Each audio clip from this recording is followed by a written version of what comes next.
Amara strides into the glittering ballroom holding her green-eyed daughter's hands. Damon's world crashes as she raises a sealed DNA envelope toward him. Everything stops the heartbeat before he glimpses the results. But before we dive into the full story, let me know where you're watching from and what time it is. Now, subscribe to the channel and let's get started. The frigid Boston air bit at Amara Johnson's face as she climbed the granite steps of Hawthorne Tower. January 2011 had brought record-low temperatures, but the 28-year-old neurosurgery resident barely noticed the cold. Her mind was consumed by the two pieces of news warming her heart: her promotion to chief resident at Massachusetts General Hospital and the positive pregnancy test tucked safely in her designer purse. 2 weeks, just 2 weeks of new life growing inside her. The culmination of 2 years with Damon Hawthorne, CEO of Hawthorne Industries and heir to a billion-dollar fortune in medical technology. Their relationship had seemed like a modern fairy tale. The brilliant doctor from Dorchester who had captured the heart of Manhattan's most eligible bachelor. Amara adjusted her cashmere scarf, a Christmas gift from Damon, and pushed through the revolving doors into the gleaming lobby. The security guard nodded in recognition, having seen her dozens of times before. "Good morning, Dr. Johnson. Mr. Hawthorne is expecting you." The elevator ascended swiftly to the 50th floor, its mirrored walls reflecting Amara's confident smile. She had rehearsed how she would share the news, first her promotion, then the pregnancy. A future together, sealed with the promise of new life. When the elevator doors parted, Richard Townsend stood waiting. The chairman of Hawthorne Industries board looked impeccable in his tailored suit, but his expression was uncharacteristically cold. "Miss Johnson," he said, emphasizing her unmarried status in a way he never had before, "Mr. Hawthorne awaits you." Something in his tone made Amara's smile falter. She followed Richard down the hallway of mahogany and glass, her heels clicking softly on the polished floor. The sound echoed her suddenly racing heartbeat. Damon's office door stood open.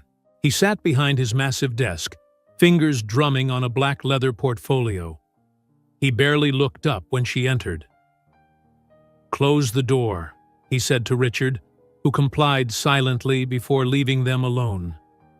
Amara stood in the center of the room, suddenly aware of how quiet it was. No greeting, no smile, no warmth in those emerald green eyes that had gazed at her with such tenderness just days before. "We need to end this," Damon said, his voice businesslike, devoid of the affection that had colored their private conversations. "The board has finalized the terms for acquiring MedTech Solutions. As part of the agreement, I'm marrying Eleanor Blackwell in 6 months." The world tilted beneath Amara's feet. "Marry? But you said—" "Let's be realistic, Amara." Damon finally looked up, meeting her eyes. Where once she'd found warmth, now there was only glacial detachment. "This board will never accept a black doctor from Dorchester as the CEO's wife. You're brilliant, but insufficient for this family's legacy." The words struck her like physical blows, each syllable a blade slicing through her dreams, her plans, her heart. Damon slid a check across the polished mahogany. "Consider this payment for services rendered. $1 million. More than enough to start over somewhere else. Disappear from Manhattan by the end of the week." Amara stared at the slip of paper, the 7-digit figure blurring through the tears she refused to shed. With trembling fingers, she picked up the check, tore it into pieces, and let them flutter onto his desk like confetti. "One day you'll kneel before what you rejected today," she whispered, her hand instinctively protective over her womb as she turned to leave. Damon's voice stopped her at the door. Don't make this difficult, Amara. The world we move in, it's not ready for someone like you in this position." She didn't turn around. "Which position would that be, Damon? Your wife or the mother of your child?" She heard his sharp intake of breath, but continued walking, her spine straight, her steps measured despite her quaking knees. Only inside the empty elevator did she allow a single tear to escape, quickly wiped away before the doors opened to the lobby. Outside, the January wind felt even colder, cutting through her coat and into her bones. Amara stood for a moment, looking up at the tower of glass and steel that housed the man who had just shattered her world. Snow began to fall, soft white flakes settling on her dark hair. In the following weeks, Amara discovered the true extent of Damon's cruelty. Her transfer papers arrived at Massachusetts General, effective immediately. Her department head couldn't meet her eyes when he explained that the order came from above. Colleagues whispered as she cleared out her locker, rumors of her affair with the billionaire now tinged with pity. Without references, burdened with student loan debt, and with a baby on the way, Amara returned to the tiny Cambridge apartment she shared with 2 medical school classmates. When an ultrasound revealed she was carrying twins, her initial despair transformed into fierce determination. 2 heartbeats, the technician had said, pointing to the screen. "Congratulations, you're having twins." Amara stared at the pulsing dots, tiny lives that Damon had deemed unworthy of his family name. "We'll be fine," she whispered to them. "We don't need him." Waiter. She took 3 jobs: receptionist at a walk-in clinic during the day, waitress at night, and medical journal reviewer on weekends. She slept 4 hours a night, her hands swelling and her back aching, but never missed a prenatal appointment. When her pregnancy began to show, the clinic manager called her into a cramped office. "I'm sorry, Amara, but your condition is creating an inappropriate image for our patients." The humiliation of being fired for being pregnant and single burned deep. That night, in her tiny bedroom, Amara counted the coins in her coffee can, what she called her freedom fund. Not nearly enough for what lay ahead, but she added her last tips from the diner anyway. In her 6th month of pregnancy, Amara received an unexpected call from her former mentor, Dr. Elena Rivera, who had relocated to Silicon Valley. "I'm starting research in regenerative medicine and need your brilliant mind, Amara," Elena said over the crackling phone line. "Position guaranteed when your girls are born, with on-site childcare." For the first time in months, hope flickered in Amara's chest. "Girls? How did you know I'm having girls?" "Lucky guess," Elena laughed. "So, what do you say? Silicon Valley could use someone like you." On the eve of her delivery, Amara sat on the small balcony of her apartment and wrote a letter to each of her daughters, sealing them to be opened on their 18th birthday. "My dear Zora and Maya," she wrote, her pen moving steadily across the paper, "I promise to transform this rejection into our greatest strength. One day, the man who discarded us will see the empire we've built from nothing.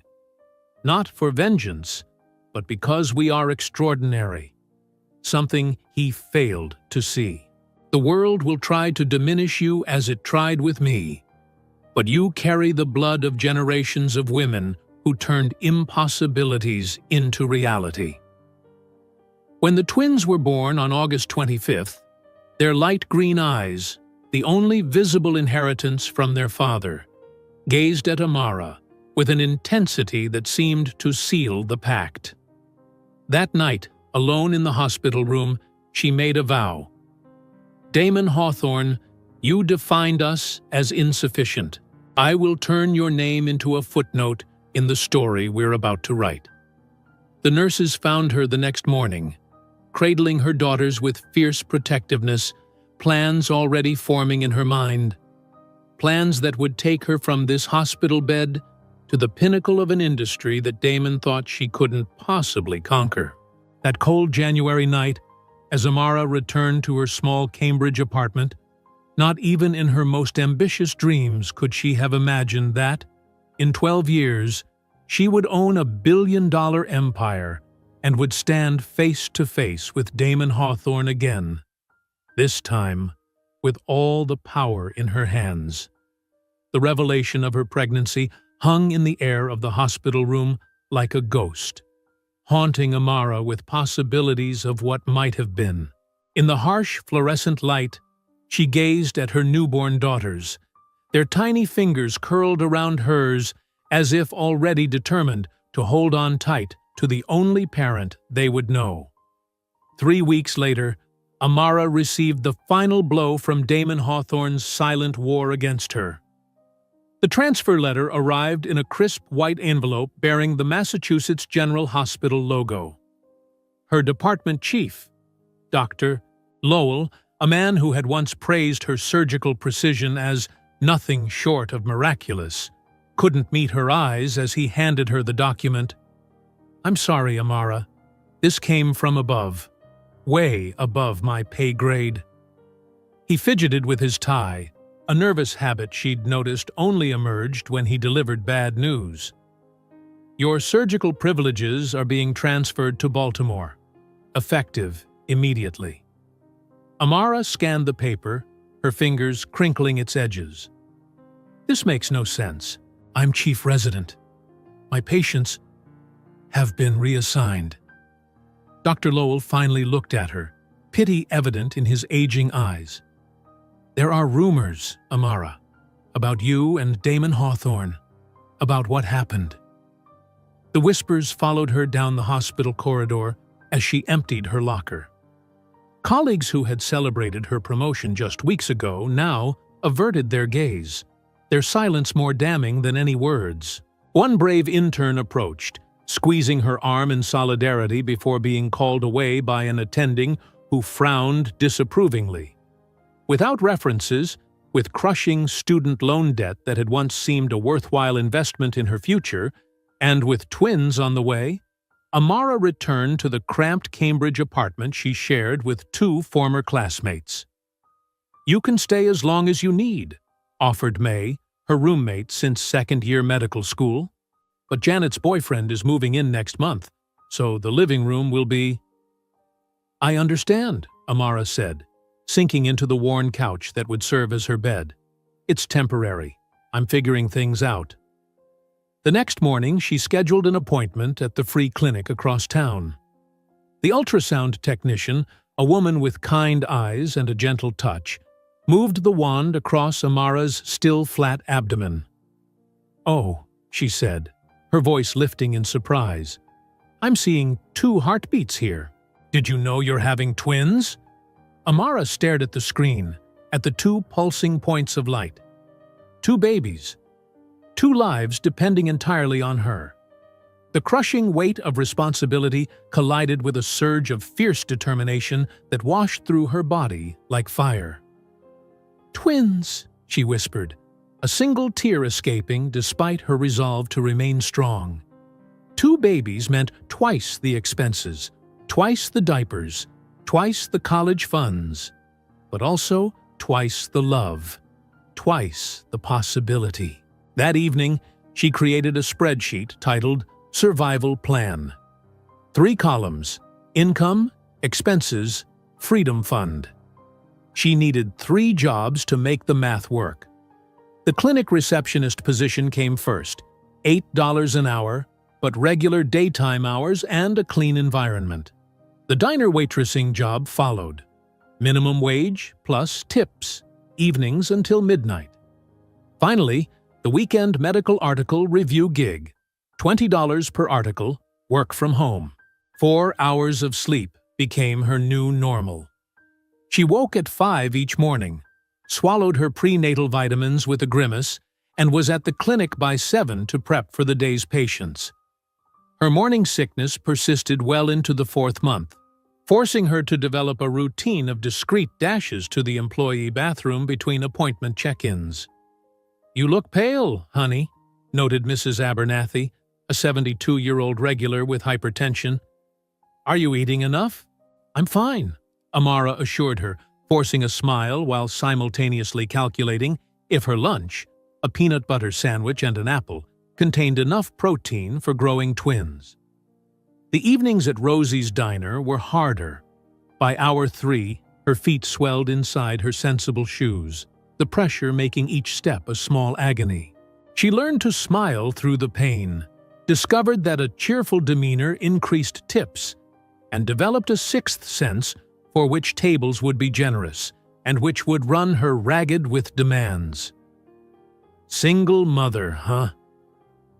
A middle-aged woman at table 7 eyed Amara's gradually expanding waistline with judgment. Shame. Kids need fathers. Amara refilled the woman's coffee with steady hands, years of surgical training allowing her to pour without spilling, despite the rage bubbling within. "Your meatloaf will be right out, ma'am." Midnight found her at her tiny desk, reviewing dense medical articles on her second-hand laptop, highlighting errors and inconsistencies for pharmaceutical journals.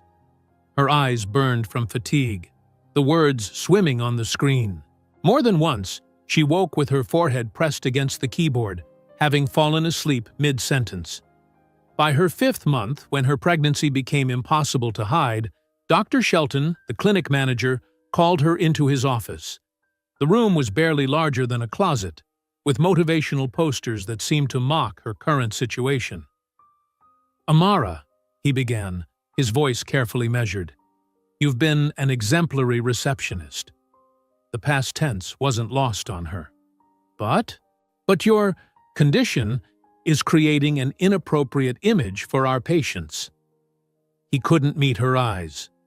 "This is a family clinic, and well, without a ring." The humiliation burned hotter than any fever she'd ever experienced. "You're firing me for being pregnant and single?" "We're restructuring the front desk position," he corrected, sliding a final paycheck across his desk. "We wish you well." A younger Amara might have fought, might have mentioned the illegality of pregnancy discrimination. But with twins due in 4 months and no money for lawyers, she simply took the check and left with as much dignity as her expanding body allowed. That night, she counted the coins in her coffee can labeled Freedom Fund. $42.16. Not even enough for 1 month's rent, let alone a future for 3. "We'll make it," she whispered to her growing belly in the darkness of her borrowed living room. "I don't know how yet, but we will." A junior colleague at the diner organized a baby fund among the staff, waitresses, cooks, and busboys contributing what they could spare. The envelope they presented contained $312, a fortune in her current circumstances, a pittance compared to what she needed. "Thank you," she whispered, genuine gratitude mixing with the bitter knowledge that the father of her children could have solved all their financial problems with what he spent on coffee in a month. When her roommate Janet's boyfriend moved in, Amara relocated to the kitchen floor, a sleeping bag her only buffer against the cold linoleum. She worked until her 7th month, when the diner manager gently suggested she take leave early. His kindness wrapped in practical concern about liability should she go into labor during the dinner rush. In her 6th month of pregnancy, when the situation seemed most desperate, her phone rang with an unfamiliar California number. "Dr. Johnson, this is Elena Rivera." Amara nearly dropped the phone. Dr. Rivera had been her mentor during medical school, a brilliant neurosurgeon who had moved to the West Coast 2 years earlier. "Dr. Rivera, it's Elena, please. I've been following your research on neural regeneration. Brilliant work. I'm starting a new research initiative in regenerative medicine here in Silicon Valley, and need your brain, Amara." "I'm not in a position to relocate right now," Amara said carefully, one hand resting on her stomach where one of the twins was performing what felt like gymnastics. A pause. I heard about what happened at Mass General and about your pregnancy. Congratulations, by the way." "Thank you," Amara whispered, tears threatening. "My offer stands. Position guaranteed when your babies arrive. We have on-site childcare, flexible hours for research staff, and housing assistance for new hires. Silicon Valley needs brilliant minds like yours, Amara. Think about it." That night, Amara researched Silicon Valley on her laptop until the battery died. She calculated moving costs, compared rent prices, investigated childcare options. For the first time in months, she felt something unfamiliar: hope. At the diner the next evening, her co-workers organized a surprise collection for her moving expenses. The cook slipped her extra food to take home. The manager handed her an envelope with $200, just a little something to help with the trip west. As she packed her meager belongings, medical textbooks she'd refused to sell even at her most desperate, the 2 baby outfits she'd splurged on, her diplomas still in their original cardboard tubes, Amara felt a strange sense of liberation. Boston had become a city of closed doors and painful memories. California represented possibility. On the eve before her scheduled induction, Amara sat on the small balcony of her apartment, watching the Cambridge lights twinkle across the river. She wrote 2 letters, one for each daughter, to be opened on their 18th birthday. "My dearest daughters," she wrote, her handwriting steady despite the emotion threatening to overwhelm her. "Tomorrow you will enter this world, and I make you this solemn promise. I will transform the rejection we experienced into our greatest strength. The man who deemed us unworthy will one day witness the empire we have built from nothing. Not for vengeance, but because we are extraordinary, something he failed to recognize. This world will try to diminish you as it tried with me. But remember, you carry the blood of generations of women who turned impossibilities into reality." While she deposited those last few coins into her Freedom Fund tin, Amara couldn't imagine that she was planting the seeds of an empire that would, in a few short years, be worth billions, far more than the check she'd torn up in that cold office. The last few coins clinked at the bottom of Amara's Freedom Fund tin, the meager sound a stark reminder of how little she had to show for years of education and hard work. 6 months pregnant with twins, unemployed, and sleeping on a kitchen floor. This wasn't the life she had envisioned when she graduated at the top of her class from medical school. As her 6th month of pregnancy advanced, the physical discomfort became increasingly difficult to ignore. Her back ached constantly, and sleep on the thin sleeping bag was nearly impossible. But it was the uncertainty of her future that kept her awake most nights, her hands resting protectively over the swell of her abdomen where her daughters grew, blissfully unaware of their precarious circumstances. Then came the call that would change everything. "Amara Johnson?" The voice on the other end was achingly familiar. "Dr. Rivera?" Amara straightened against the kitchen counter, wincing as one of the babies delivered a particularly enthusiastic kick to her ribs. "Elena, please. It's been too long." There was warmth in her former mentor's voice, but also something else: purpose. "I've been following your research on peripheral nerve regeneration. Impressive work." "Thank you," Amara replied cautiously, unsure where this conversation was heading. Her research felt like it belonged to another lifetime, another version of herself. "I'm launching a new research initiative in regenerative medicine here in Silicon Valley," Elena continued. "I need brilliant minds, and yours is at the top of my list." Amara's laugh held no humor. "I'm hardly in a position to relocate, Elena. I'm 6 months pregnant with twins and basically homeless." The silence that followed wasn't uncomfortable. It was thoughtful. I heard about what happened at Mass General, the transfer, and I've pieced together enough about your personal situation. Amara's throat tightened. News travels fast.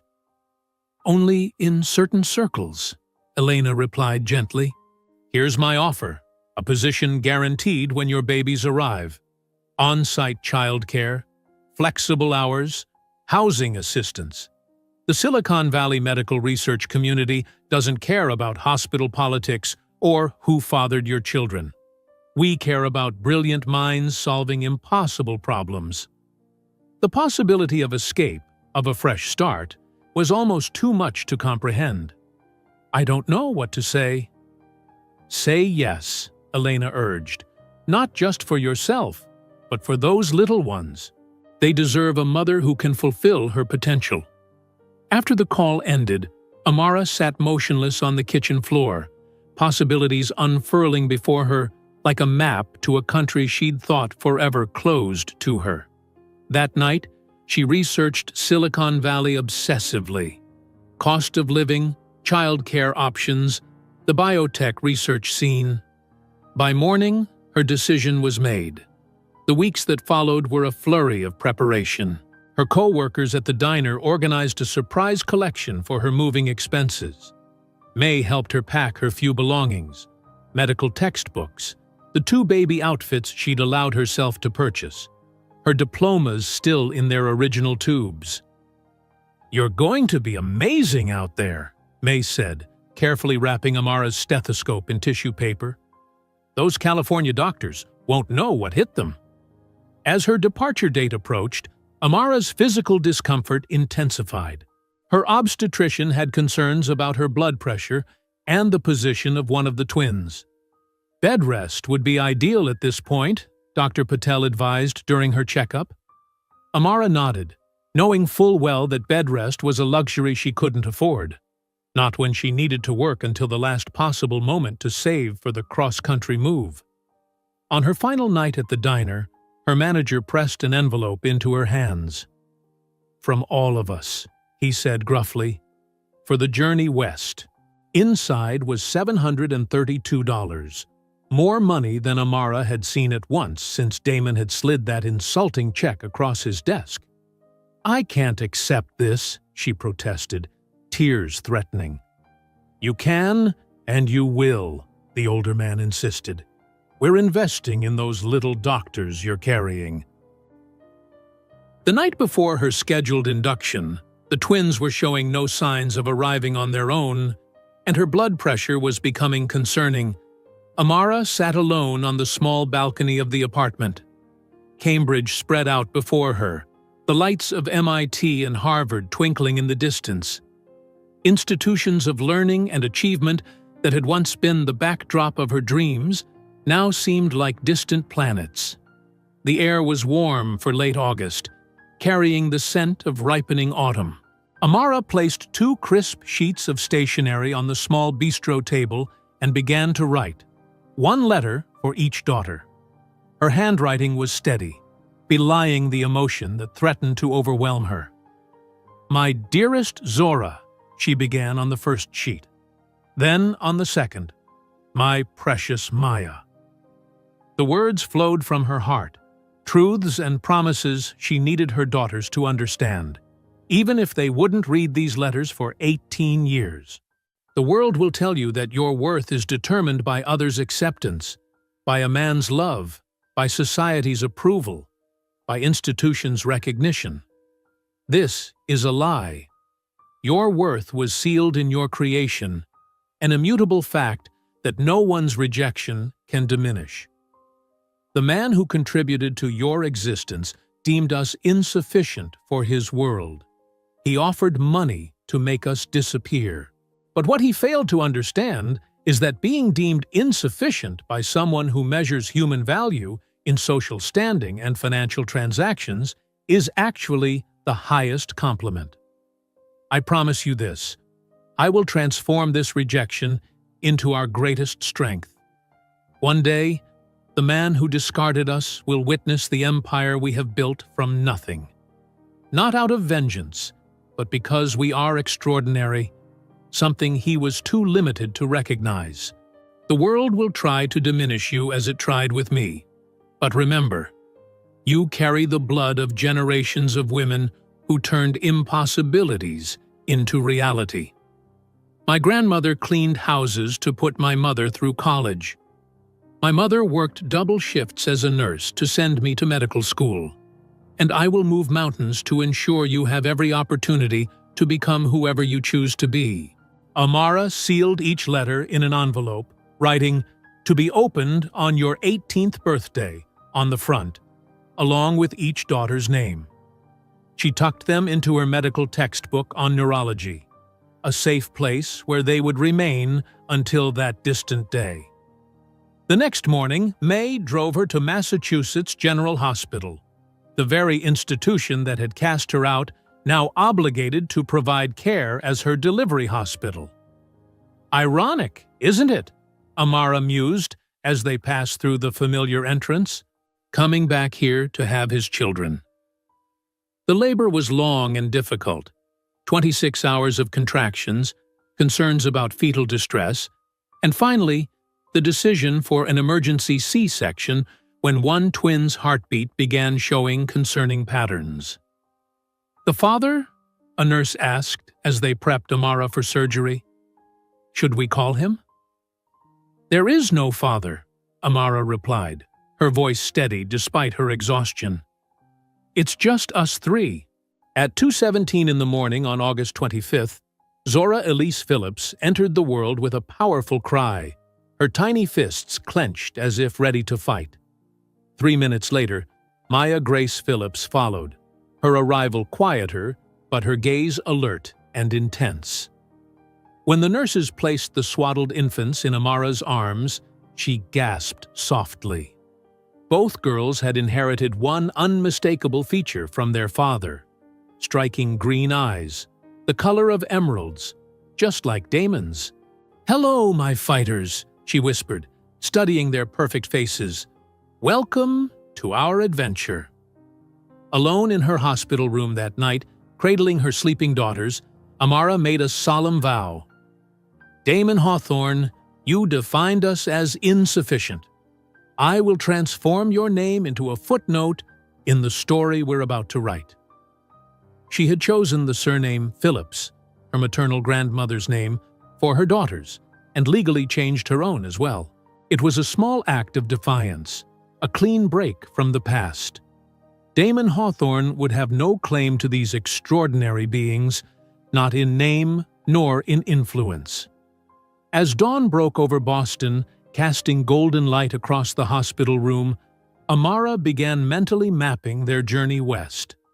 In 3 weeks, once she was cleared for travel, they would board a flight to San Francisco, 3 one-way tickets to a new beginning. While embalming her sleeping daughters that night, Amara couldn't know that 12 years later, the name Johnson Biotech would be on the lips of every investor on Wall Street, while Hawthorne Industries would be struggling to remain relevant in the market she would revolutionize.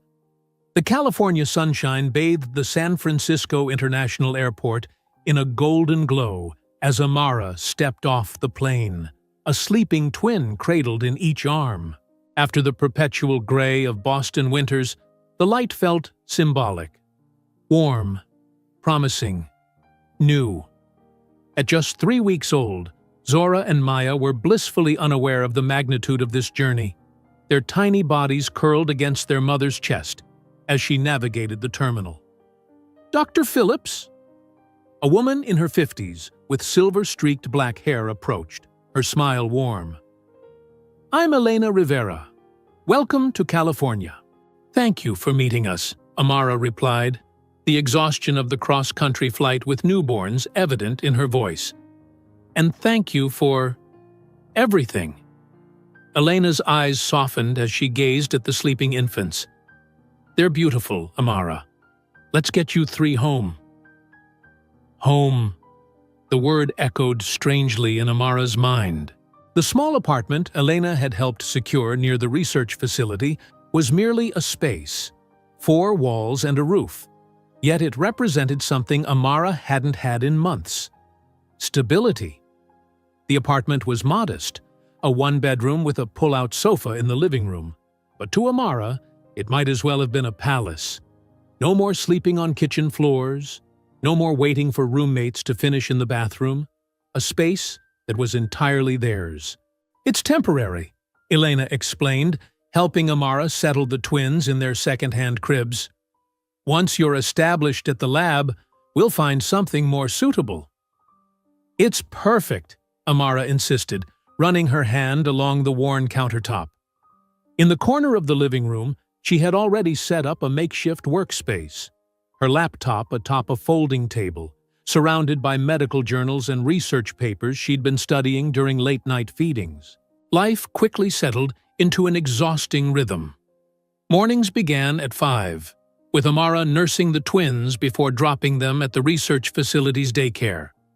By 6:30, she was in Dr. Rivera's lab, immersed in groundbreaking work on neural regeneration.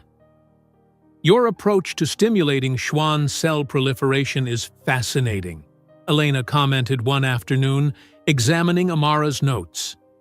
"Have you considered applying this methodology to spinal cord injuries?"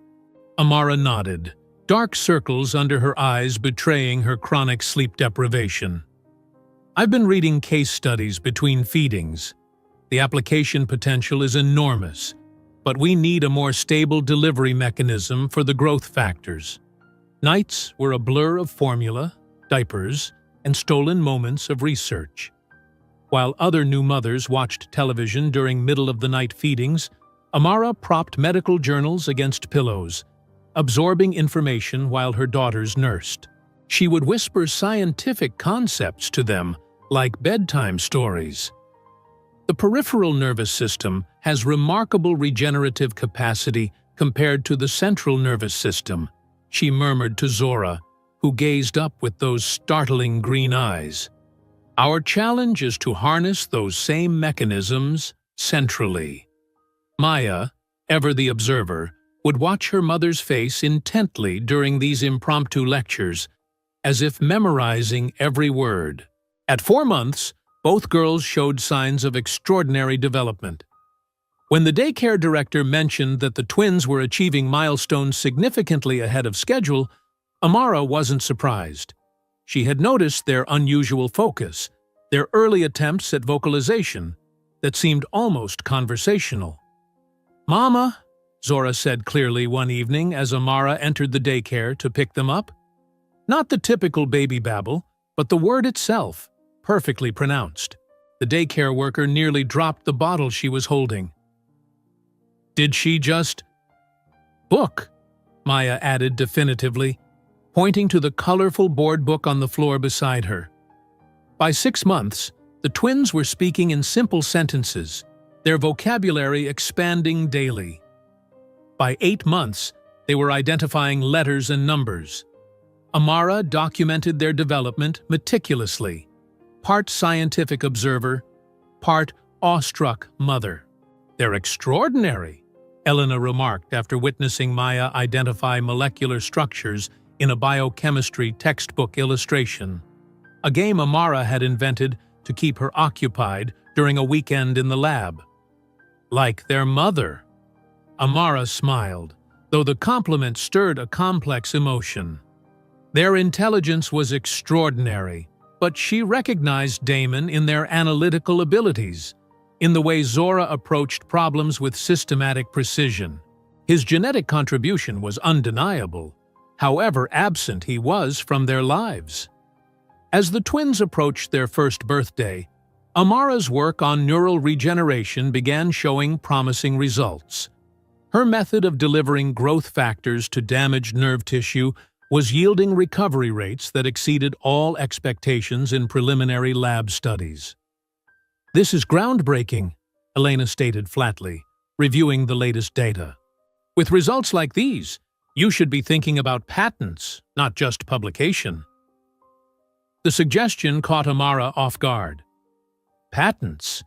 I've never considered—" "Because you were trained to think like an academic physician, not an entrepreneur," Elena interrupted. "But this work has commercial applications that could transform treatment paradigms, and provide financial security for you and your daughters. That night, after the twins were asleep, Amara sat on her small balcony, California stars twinkling overhead. So different from Boston's skyline, yet somehow more aligned with her new reality. Elena's words resonated.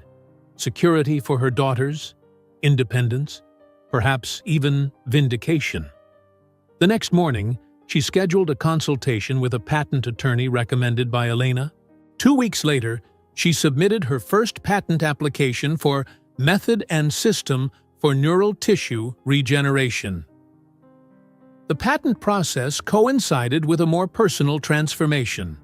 When completing the paperwork, Amara made a decision that had been brewing for months. "I'd like to legally change my surname," she told the attorney, "for myself and my daughters. To Phillips, my maternal grandmother's name." "Cutting ties completely?" he asked, not unkindly. Amara nodded. New beginnings deserve new names. Amara Phillips, Dr. Amara Phillips. The name felt right. A connection to her maternal lineage of strong women, a severance from the man who had deemed her insufficient. With the patent pending and her research advancing, Amara began formulating a business plan. Late nights found her at her small desk, the twins sleeping nearby in their cribs, as she researched biotech startups, venture capital, and medical technology markets. On a sheet of paper, she wrote Johnson Biotech and pinned it above her desk, a name honoring her family while looking toward the future. Beneath it, she listed potential applications for her neural regeneration technology: spinal cord injuries, stroke recovery, neurodegenerative diseases. "One day," she whispered to her sleeping daughters, "this will be your legacy." The twins' first birthday arrived with a modest celebration in the lab. Cupcakes and presents from Elena and the research team who had become a surrogate family. That same day, Amara received notification that her patent application was progressing favorably. When a colleague captured a photo of the twins taking their first steps simultaneously across the lab floor, Amara felt a poetic symmetry. Her daughters were finding their footing in the world at the exact moment her professional vision was gaining traction. 2 months later, Elena introduced Amara to Marcus Chen, an angel investor with a background in medical technology. "I've reviewed your preliminary research," he said, studying Amara with shrewd eyes. "Impressive methodology, novel approach to delivery systems. What's your commercialization timeline?" Amara straightened, the countless hours of preparation crystallizing into confident responses.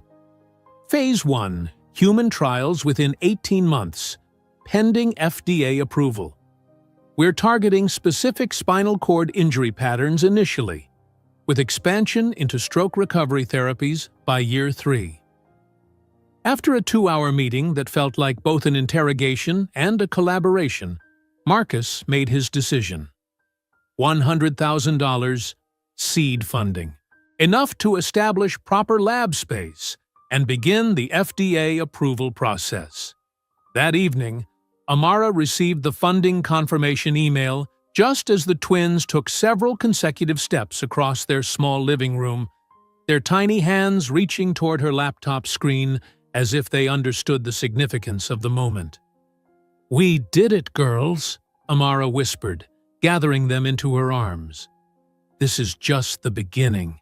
The following week, Amara stood before a room of potential investors, her presentation meticulously prepared, confidence radiating from her every word.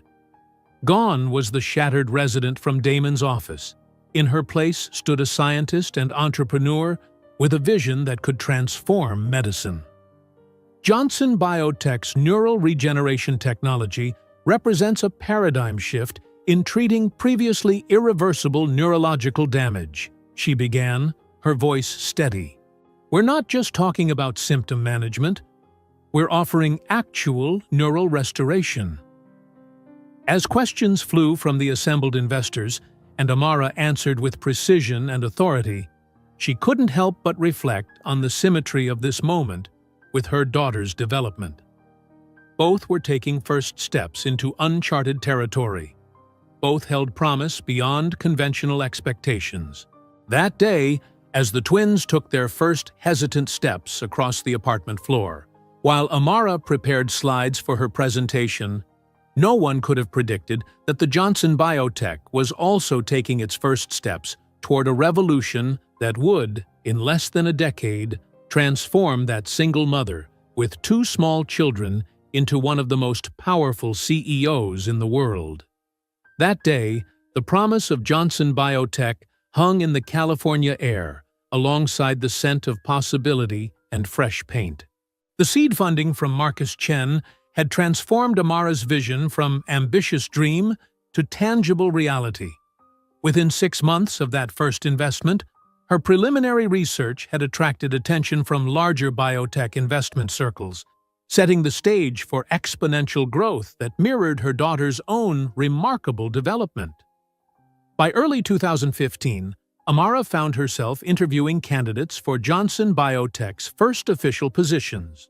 The twins, now 3.5 years old, sat quietly beneath the conference table in the small rented office space, colorful molecular models in their hands serving as educational toys. "And your experience with stem cell applications?" Amara asked a promising PhD candidate across the table, while Zora arranged carbon atoms in perfect hexagonal patterns at her feet.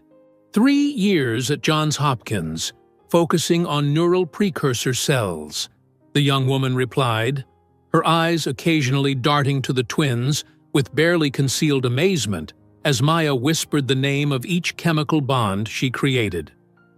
After weeks of careful selection, Amara assembled her first team, 5 brilliant scientists who shared her vision and were undeterred by the company's humble beginnings. They celebrated with a toast, plastic cups filled with sparkling cider, in an office barely large enough for their equipment. To neural regeneration, Amara raised her cup, and to changing what's possible. As her team settled into their research roles, Amara faced another milestone in the twins' development: education. At 4 years old, Zora and Maya had already outpaced standard preschool curricula. Their vocabulary rivaled that of children twice their age, and their capacity for abstract concepts had their pediatrician suggesting cognitive assessment. "Dr. Phillips, these results are extraordinary," Dr. Lowell, the director of the Bay Area School for Gifted Children, said during their evaluation meeting.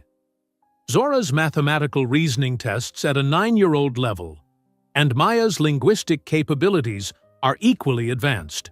They should be in our accelerated program immediately." That evening, Amara watched in wonder as Zora solved complex equations she wrote on their small whiteboard, problems Amara had encountered in college-level courses. "The pattern repeats, Mama," Zora explained, her tiny finger tracing the mathematical sequence with certainty. "See how the numbers dance together?" Meanwhile, Maya sat at the second-hand keyboard Amara had purchased from a garage sale, picking out melodies she had heard only once, her perfect pitch evident despite never having formal lessons. "Listen, Mama," Maya called, her fingers finding chord progressions that should have been beyond her understanding. "I made the numbers into music." These moments of maternal pride were balanced with the harsh realities of building a biotech startup as a single mother.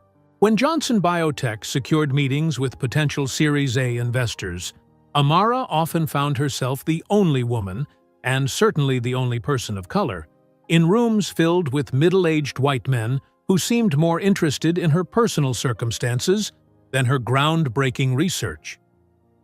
"Who looks after your daughters while you're running a company?" one investor asked during a presentation, the question loaded with assumptions. Amara met his gaze directly. The same people who would look after a male CEO's children, qualified childcare professionals. Now, regarding our preclinical results on spinal neuron regeneration, despite these subtle aggressions, Amara's research spoke for itself. By mid-2016, Johnson Biotech closed its Series A funding round at $12 million, enough to move operations to a proper laboratory facility and expand the team to 15 researchers. The twins turned 5 that August, celebrating their birthday in the new Johnson Biotech laboratory, a proper party with the research team that had become their extended family. The following month, they began formal education at the Bay Area School for Gifted Children, where their extraordinary abilities continued to flourish in an environment designed for exceptional minds. With the company growing and the twins thriving, Amara allowed herself a small indulgence, moving from their one-bedroom apartment to a modest 2-bedroom condo, closer to both school and laboratory. It was hardly luxurious, but it gave the girls their own room and Amara a proper desk instead of the kitchen table where she had drafted her business plans. "Is this our forever home?" Maya asked, exploring the new space with curious fingers tracing the walls. "It's our home for now," Amara answered carefully. "Forever is a long time, and we're just beginning our journey." As 2017 progressed, Johnson Biotech's research yielded increasingly promising results. Their neural regeneration therapy showed unprecedented success in animal models, restoring mobility in previously paralyzed test subjects. Publications in prestigious medical journals followed, and with them, attention from larger biotech firms and additional investors. In July, Amara presented their findings at a neuroscience conference in San Francisco. Her confident delivery and groundbreaking data electrified the audience, leading to a standing ovation that lasted nearly 2 minutes. That same evening, a representative from Kelsey Ventures approached her about Series B funding. "We're prepared to lead a $75 million round," the venture capitalist stated. "Your technology has the potential to transform neurological treatment paradigms entirely." The night before signing the Series B agreement, Amara sat on the edge of the twins' bed, watching them sleep. At 6 years old, they were already showing distinct personalities despite their identical appearance. Zora approached the world with analytical precision, her mind constantly seeking patterns and solutions. Maya perceived the same world through emotional and creative lenses, intuitively understanding people and translating complex concepts into accessible forms. "I'm doing this for you," she whispered to their sleeping forms. "Everything for you." The following morning, Amara took a deep breath before signing her name to the $75 million investment contract. With this funding, Johnson Biotech would begin human clinical trials of their neural regeneration therapy, establish proper corporate headquarters, and position itself as a serious player in the biotech industry. 3 months later, Amara stood with the twins in front of a modest 3-bedroom house in Palo Alto, their first real home, purchased with her initial equity realization. It wasn't a mansion, but it had a yard where the girls could play, a home office for late-night work, and most importantly, it was theirs. "Can we paint our room blue, like the sky?" Maya asked, racing through the empty spaces. "I want to build a telescope in the backyard," Zora declared, already calculating angles and elevations in her 7-year-old mind. Amara nodded, throat tight with emotion. "Yes to both. This is our house, our rules." That night, after the twins were asleep in their new bedrooms, Amara allowed herself a rare moment of reflection. 5 years earlier, she had arrived in California with newborn twins and shattered dreams.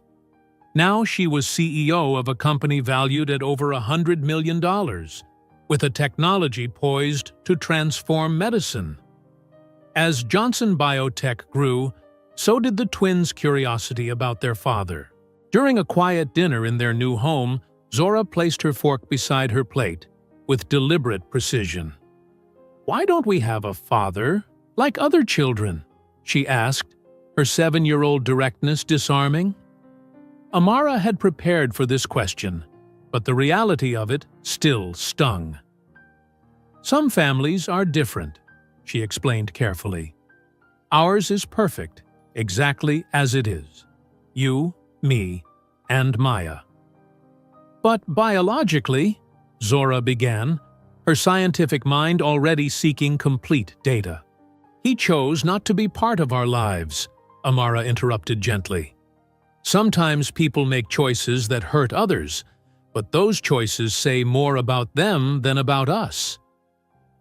The explanation seemed to satisfy Zora temporarily, but Amara knew harder questions would come as the girls grew older. By early 2018, Johnson Biotech's first human clinical trials were showing remarkable success. Patients with spinal cord injuries who had been told they would never walk again were taking their first steps under the watchful eyes of medical researchers. News outlets began covering these miraculous recoveries, bringing public attention to the company's groundbreaking work. When footage of a former Paralympic athlete taking his first unassisted steps in 12 years went viral, hospitals across the country began contacting Johnson Biotech about treatment partnerships. By year's end, Amara signed licensing agreements with 3 major medical centers to establish neural regeneration therapy centers. On the day Amara signed the first hospital contract, her hands trembling slightly with the magnitude of the moment, Zora won the regional science competition with an algorithm that predicted neural response patterns, while Maya performed a piano composition she had written at the same event, earning a standing ovation.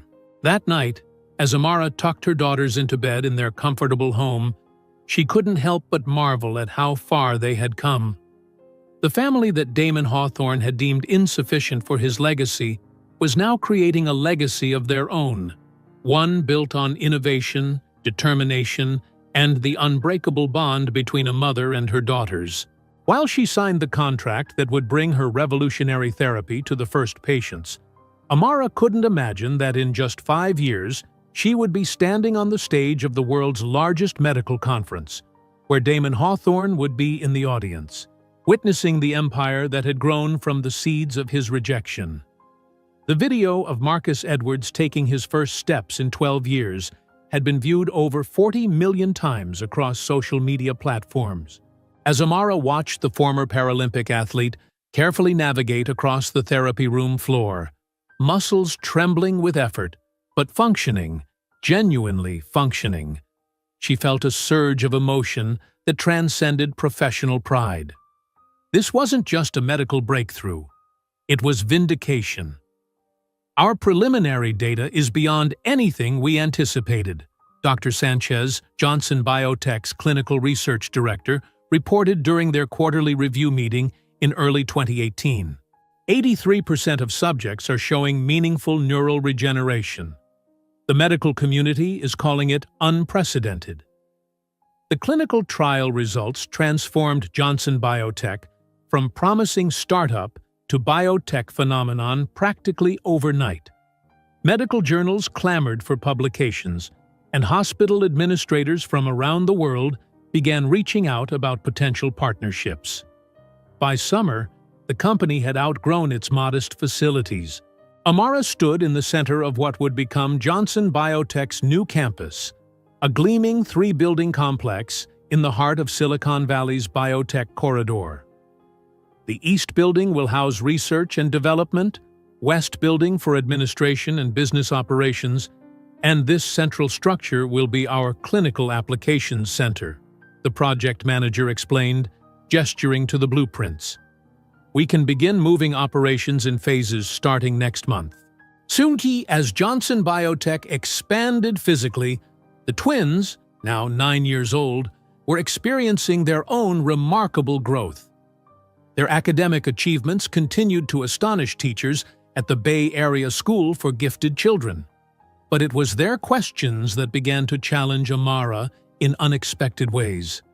One evening, as Amara prepared dinner in their Palo Alto home, Zora looked up from her advanced calculus homework with an expression of intense curiosity. "Mom, why don't we ever visit your family in Boston?"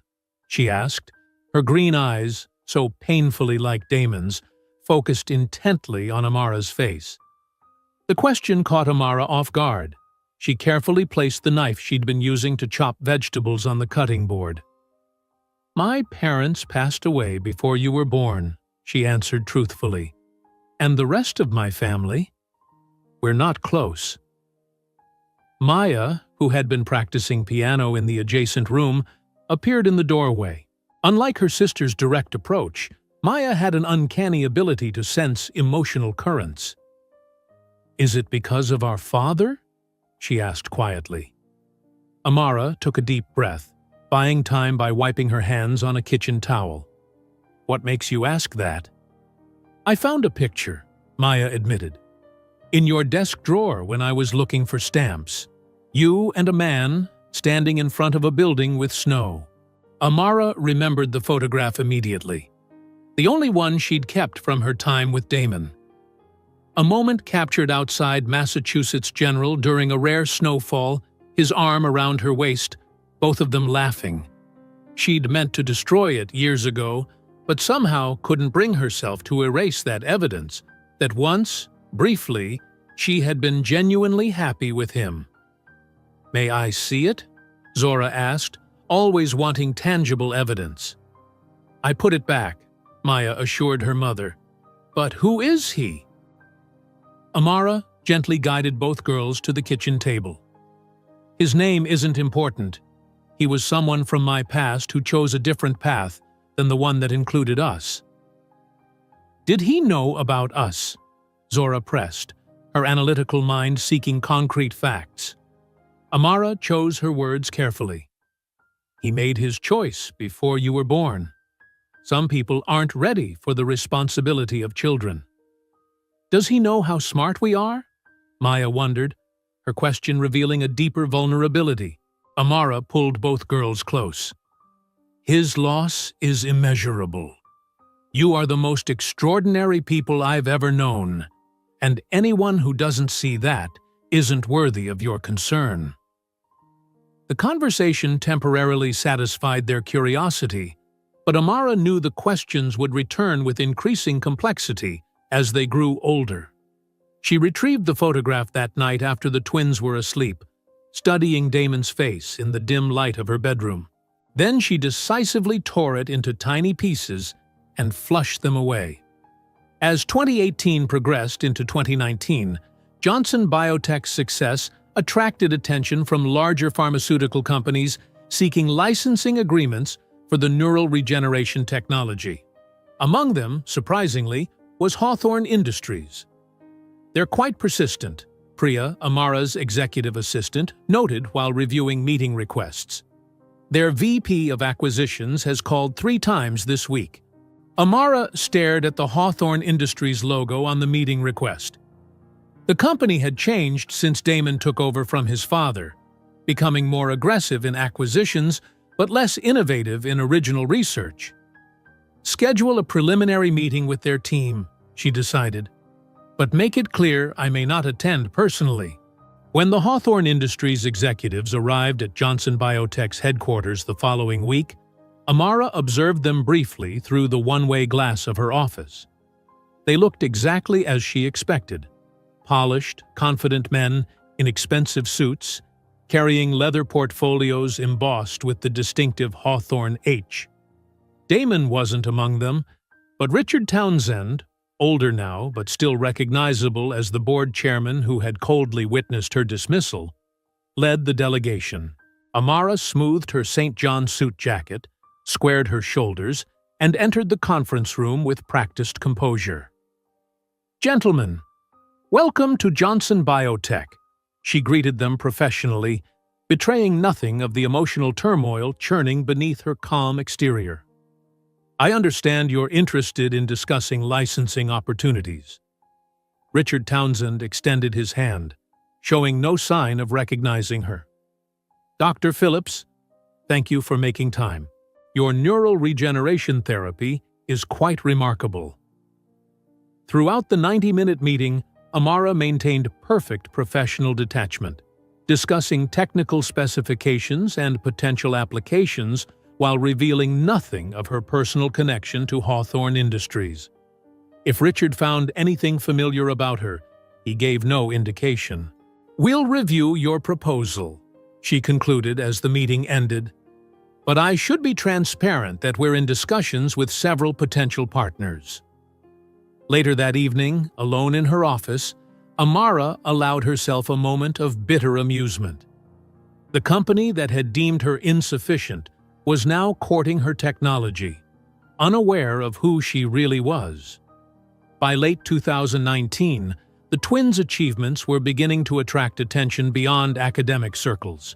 Zora's research paper on computational models for neural network development, extraordinary for a 9-year-old, was accepted by the Journal of Computational Neuroscience, while Maya's organization of a peer tutoring program for underprivileged children earned local news coverage. Their joint science fair project, a device that translated neural impulses into synthesized speech, won not only the regional championship, but also captured the interest of assistive technology developers. The photograph of the twins accepting their award appeared in several technology publications. "Dr. Phillips, Forbes is requesting an interview for their Women in Biotech feature," Priya informed Amara one morning in early 2020. They specifically mentioned including a family photo with the twins. Amara's instinct was to decline. She had deliberately maintained a low public profile, focusing on research rather than publicity. But her advisory board emphasized the importance of such coverage for attracting investment for their next expansion phase. The resulting profile, The Neuroscientist Billionaire Transforming Medicine, featured Amara on the cover of Forbes, standing in Johnson Biotech's research laboratory. The article detailed her groundbreaking work, the company's meteoric rise, and included a sidebar about her life as a single mother to extraordinarily gifted twin daughters. 3,000 miles away in Manhattan, Damon Hawthorne picked up the magazine in his Hawthorne Tower office, freezing when he recognized the woman on the cover. The coffee cup in his hand tilted dangerously before he set it down with a shaking hand. He stared at Amara's image, confident, successful, powerful, struggling to reconcile this industry leader with the woman he had dismissed from this very building 9 years earlier. The article mentioned nothing about the twins' paternity, but the photograph of the girls, now 9 years old with striking green eyes, made his heart race. The timing aligned perfectly with their relationship's end. Were they? Could they possibly be? 2 weeks after the Forbes article was published, Hawthorne Industries submitted a formal acquisition offer for Johnson Biotech. $2 billion, an unprecedented sum for a company of its size and stage. When Amara's board convened an emergency meeting to discuss the offer, several members pushed aggressively for acceptance. $2 billion is beyond generous, argued the chief financial officer. It's almost double our current valuation. Amara listened patiently to all perspectives before addressing the room. "I understand the financial appeal," she acknowledged, "but Johnson Biotech wasn't built to be sold to the highest bidder. Our mission is larger than that. We're changing what's possible in neurological treatment." She stood, projecting an authority that silenced further debate. "I didn't build this company to sell it to the first billionaire who came calling. We'll continue as planned with our independent clinical expansion." Though, as she firmly rejected the offer that would have made her a multi-billionaire instantly, Amara didn't know she was setting in motion a series of events that would culminate in a public confrontation where not only would Damon discover the existence of his daughters, but the entire world would witness the fall of one empire and the rise of another. The rejection of Hawthorne Industries' $2 billion acquisition offer sent ripples through the biotech industry. Speculation about Johnson Biotech's future plans dominated financial news cycles for weeks, with analysts puzzled by Amara's decision to remain independent despite the unprecedented valuation. What they couldn't know was that her refusal wasn't based solely on business strategy. It was a rejection of Damon Hawthorne himself, a declaration that he couldn't buy what he had once discarded. By early 2020, Johnson Biotech had expanded into a genuine corporate empire. The company occupied a sleek campus in Palo Alto, with 3 glass and steel buildings surrounding a central courtyard where employees gathered for lunch under California sunshine. Amara's office on the top floor offered panoramic views of the Santa Cruz Mountains, a daily reminder of how far she had climbed from that kitchen floor in Cambridge. Her public profile, however, remained carefully curated. Despite the success of the Forbes feature, Amara declined most interview requests and speaking engagements, preferring to let Johnson Biotech's groundbreaking research speak for itself. This selective reclusiveness only enhanced her mystique in business circles, where she was increasingly described as the biotech world's most brilliant enigma. Dr. Phillips, the World Economic Forum, has invited you to keynote their Health Innovation Panel in Davos, Priya announced one morning, tablet in hand. Amara glanced at her calendar, already knowing her answer. The twins have their science symposium presentation that week. Please decline with my regrets. Priya nodded, unsurprised. In the years they'd worked together, she had witnessed Amara turn down prestigious opportunities that conflicted with her daughter's important moments. A choice that baffled many of her peers, but defined Amara's priorities more clearly than any mission statement could. That afternoon, Amara slipped away from budget meetings to attend the twins' school presentation. Sitting in the back of the auditorium filled with parents significantly older than herself, she watched with quiet pride as 11-year-old Zora confidently explained her latest research project. By applying this algorithm to neural imaging data, we can predict regeneration patterns with 89% accuracy, Zora explained, her poise remarkable for her age as she gestured to complex graphs projected behind her. Beside her, Maya operated the presentation controls, seamlessly advancing slides at precisely the right moments. The twins had perfected this dynamic, Zora providing analytical brilliance, Maya humanizing complex concepts with intuitive explanations. As Amara observed them, she noted how much they had physically changed since their 10th birthday. Their faces were losing the roundness of childhood, revealing bone structures that increasingly resembled Damon's, particularly in profile. But it was their eyes that remained the most striking connection to their father, that distinctive emerald green that sometimes caught Amara off guard when they looked at her with particular intensity.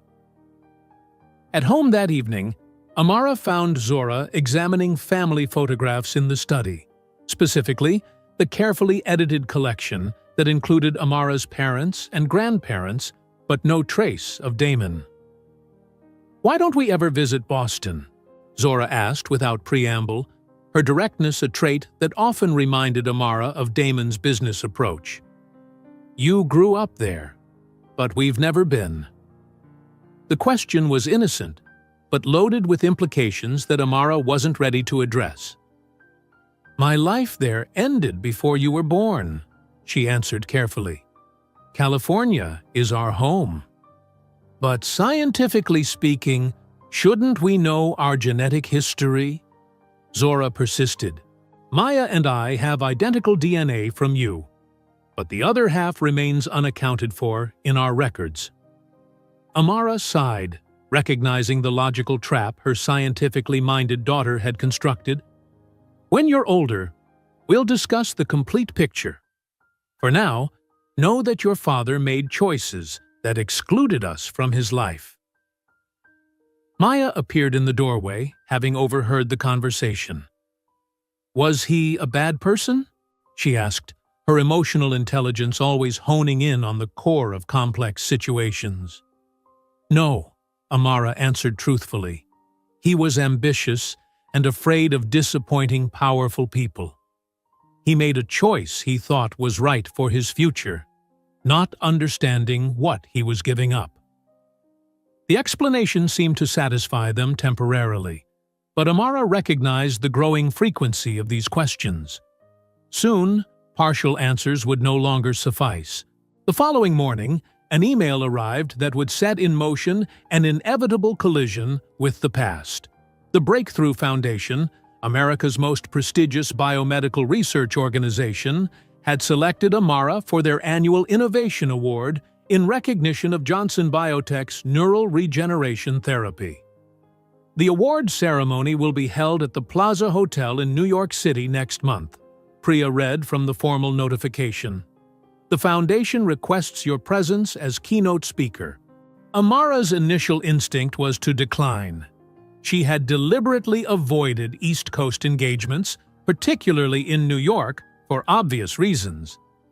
Before she could respond, Priya continued reading. This year's gala is proudly sponsored by Hawthorne Industries, celebrating 50 years of medical technology innovation. Amara felt her blood turn to ice. Hawthorne Industries is the primary sponsor? Yes, Priya confirmed, scrolling through the email. The gala chair is listed as Richard Townsend, with Damon Hawthorne presenting the main award. For the first time in years, Amara allowed herself to search Damon's name online. The results painted a picture of his life since their separation. His brief marriage to Eleanor Blackwell had ended in a highly publicized divorce after 3 years. Last year, he had married Vanessa Sinclair, a former model 20 years his junior. Professionally, Hawthorne Industries had struggled recently, losing market share to more innovative competitors, including Johnson Biotech.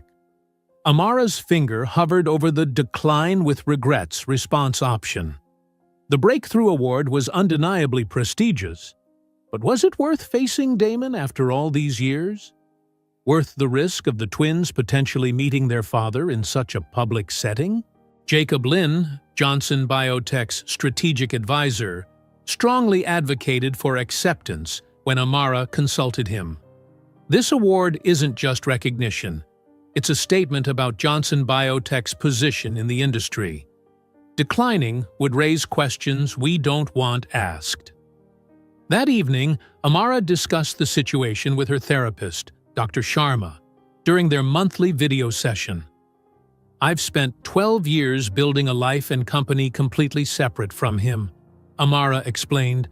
The thought of being in the same room, of him seeing the twins.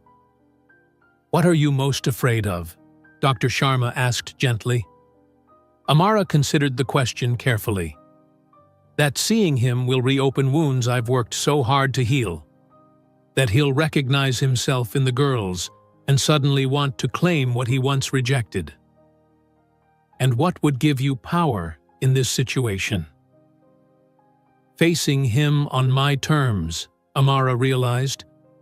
Not hiding, showing him exactly what he deemed insufficient has become.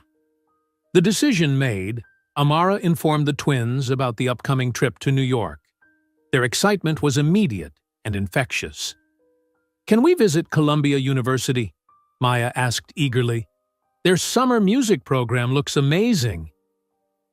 I want to see the research facilities at Rockefeller University, Zora added. They're doing fascinating work on neuroplasticity. Amara smiled at their enthusiasm before addressing the elephant in the room. There's something else you should know about this trip. We may encounter someone from my past. Your biological father. The twins fell silent, exchanging the wordless glance that had characterized their connection since infancy. Will he know who we are? Maya asked finally. Not initially, Amara answered honestly. But he may recognize the resemblance. You have his eyes. Do we have to talk to him? Zora's question was practical, unemotional. That's entirely your choice, Amara assured them. You owe him nothing. But I wanted you to be prepared for the possibility. That night, after the twins had gone to bed, Amara opened her safe and removed a sealed envelope she had kept for 12 years. DNA test results confirming Damon's paternity, obtained from samples she had collected during her pregnancy. She had maintained this evidence, updating it periodically with more sophisticated testing, anticipating a day that might never come but preparing nonetheless. As she packed the envelope in her briefcase, Amara experienced a strange sense of closure approaching. The circle that had begun in Damon's office 12 years ago was about to complete itself, this time with her standing in a position of power he could never have anticipated. In the days before their departure, Amara experienced recurring nightmares, dreams where she was back in Damon's office, pregnant and vulnerable, hearing those cruel words again. Insufficient for this family's legacy. Each time, she woke with the same thought. How ironic that the legacy he had protected so fiercely was now being eclipsed by the very people he had rejected. On the morning of their flight, Amara stood before her closet, selecting her wardrobe for the New York trip with unusual care. The Armani suits and Carolina Herrera dresses that now filled her closet were a far cry from the second-hand clothes she had worn during her pregnancy. She selected a striking crimson Valentino for the awards ceremony, a color chosen not for its beauty, but for its visibility. She would not be overlooked or forgotten. The Johnson Biotech private jet waited on the tarmac as Amara and the twins boarded for the cross-country flight. Looking out the window as California receded beneath them, Amara felt a sense of destiny unfurling. "Are you nervous?" Maya asked, her intuition as sharp as ever. "No," Amara answered, surprising herself with the truth of it. "I'm ready." While the plane soared eastward toward New York, Amara couldn't possibly imagine that she would not only confront the man who had rejected her, but would also take control of the company he had once considered too important to share with her. The aircraft began its descent into JFK International Airport, the Manhattan skyline emerging through wisps of cloud like a concrete dream. Amara felt a curious sense of homecoming, though New York had never truly been her home, merely the site of her greatest humiliation, and now, perhaps, her most complete vindication. "Look, Mom! The Empire State Building!" Maya pressed her face against the window, her breath fogging the plexiglass. Beside her, Zora consulted the tablet, where she'd mapped potential educational visits during their stay. Columbia University's Neural Engineering Lab has an open house tomorrow, Zora noted, and MIT's New York Satellite Campus is showcasing their quantum computing research on Thursday. Amara smiled at her daughter's enthusiasm. "We'll make time for both. But remember, we have the Breakthrough Foundation Gala on Saturday night." As the wheels touched down on New York tarmac, Amara's phone vibrated with an incoming message from Priya. "Acquisition team confirms contracts prepared. Awaiting your final authorization." For months, Johnson Biotech had been quietly acquiring Hawthorne Industries stock through shell companies and investment trusts. Tomorrow, they would execute the final phase of their hostile takeover, a move Amara had orchestrated with clinical precision, without revealing to anyone, even her closest advisors, the personal connection that underpinned the acquisition.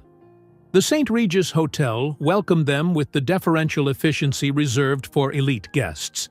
The presidential suite, arranged by Amara's team days earlier, offered panoramic views of Central Park and Fifth Avenue. Fresh flowers perfumed the air, and a welcome basket filled with the twins' favorite snacks awaited on the dining table. "This is amazing," Maya whispered, awed by the luxury surrounding them.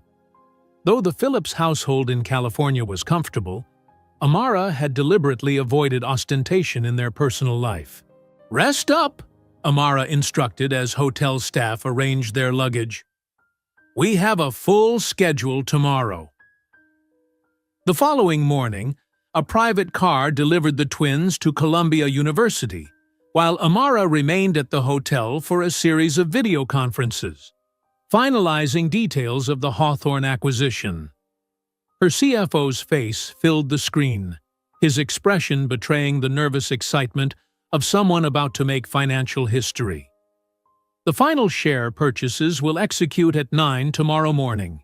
With those blocks, we'll control 51% of Hawthorne Industries, he explained. Their board has no idea what's coming. Have the press release prepared but embargoed, Amara instructed.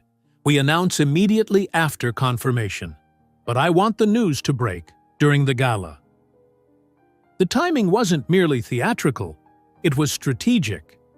Amara wanted Damon to learn of the corporate takeover simultaneously with his discovery that he had twin daughters. The dual revelations would maximize the psychological impact, stripping him of corporate and personal defenses in one calculated strike. The next 3 days passed in a carefully choreographed dance of business and pleasure. The twins toured prestigious universities and research facilities during the day, their extraordinary intellect impressing professors and researchers alike. Evenings were spent exploring New York's cultural offerings, a Broadway show one night, the Metropolitan Museum of Art the next. Meanwhile, Amara divided her time between Johnson Biotech business and preparations for the gala. Her team had arranged for an exclusive Vera Wang gown to be delivered to the suite, a creation of scarlet silk that embodied power rather than mere beauty. The stylist, makeup artist, and hairdresser arrived Saturday afternoon, transforming the presidential suite into an impromptu atelier. The zipper on this dress is temperamental, the stylist warned as she helped Amara into the gown, but the effect is worth it. As the makeup artist applied the final touches, a subtle enhancement of Amara's natural features rather than dramatic transformation, a message arrived from her acquisition team. Hawthorne takeover complete. We now control 51% of shares. Press release scheduled for 9:30 p.m. The timing couldn't have been more perfect. The gala was scheduled to begin at 8, with the breakthrough award presentation at approximately 9:45. Damon would learn of Johnson Biotech's hostile takeover minutes before coming face-to-face with Amara, and the daughters he never knew existed. The twins entered the suite's living room in coordinated gowns, Maya in deep blue, Zora in emerald green. At 12 years old, they stood at the cusp of adolescence, their childhood softness beginning to give way to the defined features they had inherited from both parents. You both look beautiful, Amara said, her throat tightening unexpectedly. Are you nervous about tonight? The twins exchanged one of their wordless glances, a silent communication Amara had never fully decoded. Not nervous, Zora answered pragmatically. Curious. About meeting him? Amara asked. About whether he'll recognize himself in us, Maya clarified, always more attuned to the emotional undercurrents, or if he'll just see strangers. As they prepared to leave, Maya approached with a small velvet box. For luck, she said, opening it to reveal a sapphire brooch, a birthday gift Amara had received from the twins the previous year. Perfect, Amara murmured as Maya pinned it to her dress. The blue stone caught the light, adding a touch of sentimentality to her otherwise fiercely elegant appearance. The limousine glided through Manhattan's Saturday evening traffic, Fifth Avenue glittering with lights as they approached the Plaza Hotel. Photographers lined the entrance, capturing images of arriving celebrities, business leaders, and scientific luminaries attending the Breakthrough Foundation's annual celebration of medical innovation. Inside the grand ballroom, crystal chandeliers cast a golden glow over tables adorned with white orchids and silver candelabras. The scientific elite of America mingled with billionaire philanthropists and celebrities who lent their fame to medical causes. At the far end of the room, a stage had been set for the awards presentation. The Breakthrough Foundation's logo projected on a massive screen. Damon Hawthorne moved through the crowd with practiced ease, shaking hands and exchanging pleasantries. At 45, he remained handsome, though fine lines had appeared at the corners of his eyes, and his once lean frame had thickened slightly with age and prosperity. Beside him, his wife Vanessa sparkled in diamonds that caught the light with every movement of her slender neck. The Kessler Foundation is interested in partnering on the cardiac device, Richard Townsend was saying as Damon nodded politely, his attention already drifting to the next conversation, the next strategic connection. Neither man noticed the slight disturbance at the ballroom's entrance, the subtle shift in energy as heads turned toward a new arrival. The master of ceremonies approached the microphone, his voice cutting through the ambient chatter. "Ladies and gentlemen, please welcome our guest of honor, Dr. Amara Phillips of Johnson Biotech." The announcement sent an electric current through the room. Conversations paused as everyone turned toward the entrance, curious to see the woman who had revolutionized neurological treatment. Damon's world collapsed into a singularity of shock as he recognized her. The champagne flute in his hand tilted, expensive bubbles spilling onto the imported carpet. Amara, his Amara, stood framed in the doorway, transformed beyond recognition, yet unmistakably herself.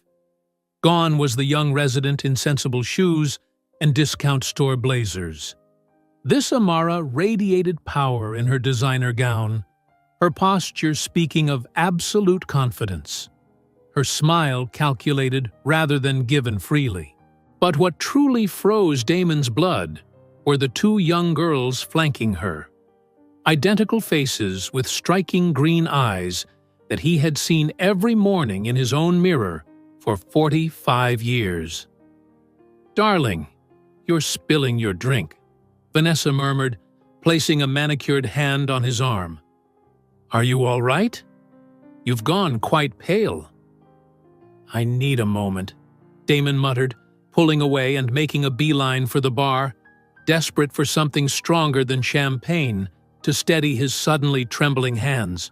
Richard Townsend, ever the corporate diplomat, moved swiftly to intercept Amara before Damon could recover his composure. "Dr. Phillips, what an unexpected pleasure to welcome the Breakthrough Prize winner to our humble event," he greeted, completely oblivious to their shared history. "Your research has revolutionized spinal injury treatment." "Mr. Townsend," Amara replied with a glacial smile, "the years have been kind to you. Allow me to introduce my daughters, Zora and Maya Phillips." Richard's practiced smile faltered as he looked into the twins' faces. The resemblance was unmistakable to anyone familiar with a young Damon Hawthorne. "Charming," he stammered, visibly unsettled. "And what school do you attend?" "Stanford Online Advanced Program," Zora answered confidently. "I'm finalizing my first research project in molecular biophysics, and I divide my time between the conservatory and my educational foundation," Maya added with the poise of someone 3 times her age. Richard's expression of stunned recognition was merely the first of many such reactions as Amara moved through the ballroom. CEOs and investors who had once dismissed her now competed for her attention, eager to discuss potential partnerships with Johnson Biotech. From across the room, Damon observed the scene with mounting horror. The resident he had deemed insufficient now commanded the attention and respect of the very social circles he had spent his life trying to impress. And those girls, their age, their eyes, their evident brilliance, all pointed to a truth he was afraid to acknowledge. The crowd's natural flow eventually brought them face to face during the pre-dinner cocktail hour. Damon found himself standing just feet away from Amara, a 12-year chasm between them that seemed simultaneously infinite and non-existent. "Amara," he managed, his voice cracking. "It's Surprising to see you here." She turned slowly, as though only now noticing his presence. "Mr. Hawthorne? Life is full of ironies, isn't it?" The twins observed the interaction with undisguised curiosity, noting the tension crackling between the adults. "Your daughters are extraordinary," he continued, struggling to maintain composure. "They are my greatest pride," Amara replied. "Maya recently secured $10 million in funding for her educational NGO, and Zora was accepted to MIT's research program for next summer." "Impressive," Damon murmured, unable to tear his gaze from the faces that so resembled his younger self. "They are how old?" 12, Amara answered calmly. "Born August 25th, 2011. The mathematics was too simple to ignore. 9 months after January 2011, when he had dismissed her from his life. "Could we talk privately?" he requested, sweat beading on his forehead. "Actually, no," Amara replied, removing a sealed envelope from her Hermes clutch. "Your daughters are eager to meet the man who preferred strangers' approval to his own family. The DNA test you would certainly demand is here, ready to be opened before everyone." The blood drained from Damon's face. Around them, guests began to pay attention to the conversation, including his young wife, who approached with a confused expression. "Don't do this," he pleaded quietly. "Don't do what, Mr. Hawthorne? Introduce you to your daughters? Or reveal that the man who boasts of integrity and business vision abandoned a pregnant woman because he considered her insufficient for the family legacy?" While the photographer's cameras captured the exact moment Damon Hawthorne's world imploded, he had no idea that beyond losing the chance to know his daughters for 12 years, he had also just lost control of the company he had chosen over them. The blood drained from Damon's face as the reality of Amara's words sank in. Around them, the elegant gala atmosphere shifted, the ambient chatter dying down as guests sensed the unfolding drama. Photographers who had been capturing casual society moments now trained their lenses on this unexpected confrontation, instinctively recognizing a career-defining shot in the making. "You can't be serious," Damon whispered, his eyes darting between Amara's impassive face and the sealed envelope in her hand. "Here? Now?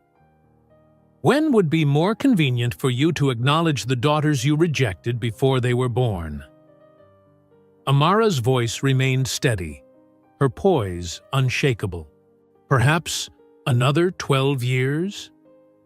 Zora and Maya stood slightly behind their mother, their identical faces revealing nothing but clinical curiosity. They had been prepared for this moment, not with emotional coaching, but with facts. Exactly the approach that resonated with their analytical minds. "This is hardly the appropriate venue for family discussions," Damon attempted, straightening his custom Tom Ford jacket as if proper posture might restore his rapidly evaporating dignity. Amara's laugh held no warmth. "Appropriate? You lectured me about what was appropriate for your family legacy 12 years ago in your office. I'm simply returning the favor in a setting you clearly value, surrounded by the social approval you prioritized over your own children."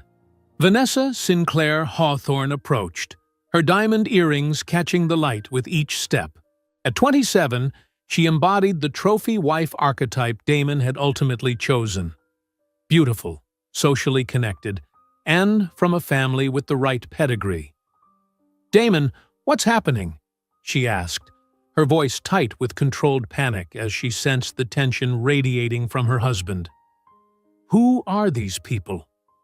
Damon opened his mouth, but found no words. In their place came the cold voice of Zora Phillips.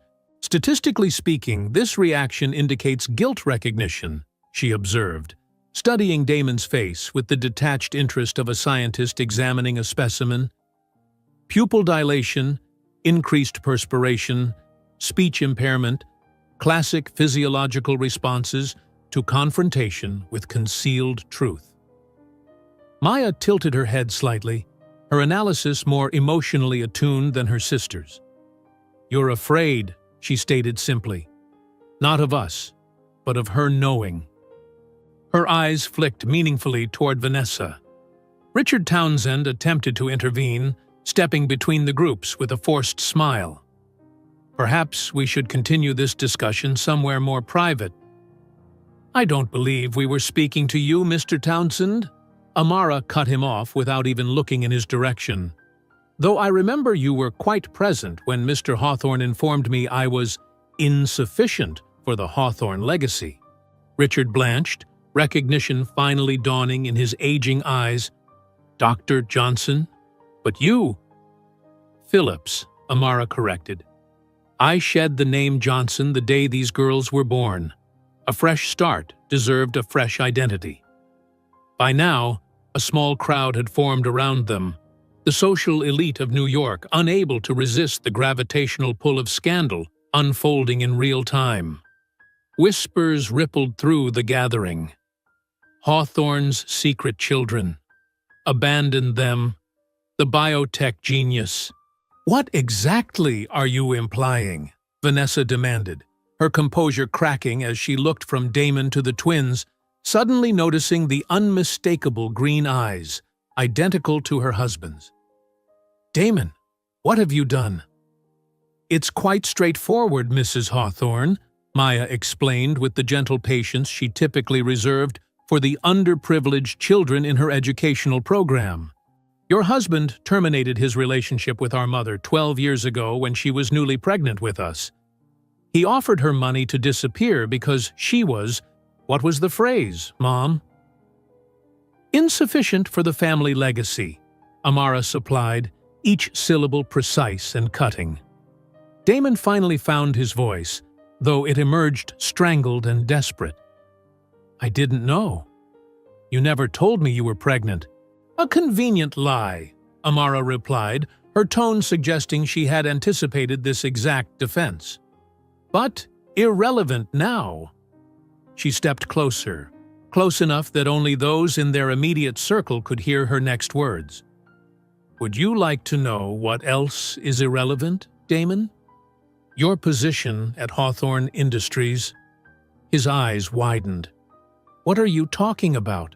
"Johnson Biotech has just completed a hostile takeover of Hawthorne Industries," Amara announced, her timing impeccable as phones throughout the ballroom began buzzing with the breaking news. "We now control 51% of voting shares. Your board unanimously approved the sale, finding my leadership exactly what the company needs to survive." The photographer's flashes intensified, capturing the precise moment when Damon Hawthorne's face transformed from confusion to horror as the dual revelations sank in. Not only had he fathered children he'd never known, but the woman he had once dismissed as unworthy had just seized control of his family's company. "You've spent 12 years plotting revenge," he accused, desperation edging his voice. "That would have been a waste of my valuable time," Amara replied coldly. "This was simply good business. Hawthorne Industries has been underperforming for years, hemorrhaging market share to more innovative competitors, like Johnson Biotech. Your research division is stagnant, but your distribution network is excellent. The acquisition makes perfect strategic sense." A journalist who had been covering the gala approached, smartphone extended to record the exchange. "Dr. Phillips, can you confirm the reports that Johnson Biotech has acquired Hawthorne Industries? And is there a personal connection between you and Mr. Hawthorne?" Amara turned to the reporter with practiced media poise. "Johnson Biotech has indeed acquired controlling interest in Hawthorne Industries, a strategic move to accelerate delivery of our neural regeneration therapies to patients worldwide. As for personal connections," she paused, her gaze sliding to Damon, "Mr. Hawthorne is the biological father of my daughters, though he chose not to participate in their lives. The reporter's eyes widened at this unexpected bombshell. Mr. Hawthorne, would you care to comment? Vanessa didn't give him the chance. You had children you never told me about? She demanded, her voice rising. Secret children with the woman who just took over your company? Vanessa, please, Damon pleaded, reaching for her arm. It's complicated. She recoiled from his touch. I trusted you. We've been discussing starting our own family. And all this time you had daughters you abandoned? Zora watched this exchange with scientific detachment. Fascinating. The social consequences of deception appear to be unfolding in real time. She turned to her twin. Are you recording the psychological data points? Unnecessary, Maya replied quietly. Some patterns are universal enough to predict without documentation. Richard Townsend, ever the corporate survivor, seemed to be calculating his next move as he observed the implosion of the Hawthorne dynasty. Dr. Phillips, he began carefully, the board will, of course, want to meet with you to discuss transition plans. My team will be in touch, Mr. Townsend. Amara cut him off with professional efficiency. I suggest you prepare the executive committee for significant restructuring. Johnson Biotech has different priorities than the previous leadership. Throughout the ballroom, the news spread like wildfire. Investors huddled in corners, frantically checking stock notifications. Pharmaceutical executives whispered about implications for the industry landscape. Society photographers jockeyed for better angles of what was rapidly becoming the business scandal of the decade. Damon stood motionless at the center of the storm, his carefully constructed world disintegrating around him. The twins, his daughters, regarded him with identical expressions of analytical curiosity, seeing not a father, but a case study in poor decision-making. We should move toward the main table, Amara suggested to her daughters, her mission accomplished. The award ceremony will begin soon. As they turned to leave, Damon reached out, his fingers brushing Amara's arm. Wait, he implored, his voice breaking. Please. They're my daughters too. Amara's eyes met his, and for the first time that evening, genuine emotion flickered across her face. Not vindictiveness or triumph, but something more complex. Pity. They are extraordinary young women who have grown up without ever needing you, she said quietly. Consider that before you attempt to claim rights, you voluntarily surrendered before they took their first breath. The cameras captured every moment of Damon Hawthorne's public humiliation as the empire he had inherited crumbled beneath him. While the family he had rejected 12 years earlier walked away, stronger for his absence and now in control of everything he had once valued above them. The cameras continued to flash as Amara and the twins walked away, leaving Damon standing in the wreckage of his carefully constructed life. Beyond the crowded ballroom, beyond the whispers and stares, the real impact of this night was just beginning to unfold across financial markets and news outlets worldwide. Morning sunlight streamed through the floor-to-ceiling windows of the St. Regis presidential suite as Amara arranged a plate of fresh blueberry pancakes. The twins, still in their matching silk pajamas, scrolled through news reports on their tablets at the dining table. Wall Street Journal leads with Empire Hawthorne Falls, CEO confronted by secret daughters and ex-abandoned now billionaire. Zora read aloud, her tone as analytical as if she were reciting weather statistics. Hawthorne Industries shares dropped 17% in pre-market trading. While Johnson Biotech is up 12%, Maya added, swiping to another article. They're calling it the corporate revenge story of the decade. Amara placed the pancakes before her daughters, her movements calm and deliberate. It wasn't about revenge, she corrected gently. It was about recognizing opportunity. "Are you okay, Mom?" Maya asked, her emotional intelligence as sharp as ever. Her green eyes, so painfully like Damon's, searched her mother's face with concern. Amara considered the question honestly before answering. "Better than I expected. I carried that weight for so long that I'm surprised by how light I feel now." The suite's phone rang incessantly. Literary agents offering seven-figure advances for Amara's memoir, Hollywood producers vying for film rights, magazine editors pleading for exclusive interviews. Priya fielded each call with practiced efficiency, updating Amara only on the most significant developments. The board of Hawthorne Industries has called an emergency meeting for noon, she reported. "And Mr. Hawthorne has been in the hotel lobby for 3 hours, refusing to leave until he speaks with you." Amara paused, weighing her options. For 12 years, she had imagined this moment. Damon Hawthorne seeking her attention rather than dismissing it. The reality, however, felt hollow compared to the fulfillment she'd found in building her life and company. "Tell security he can wait 15 minutes in the restaurant," she decided. "Public setting, no dramatics."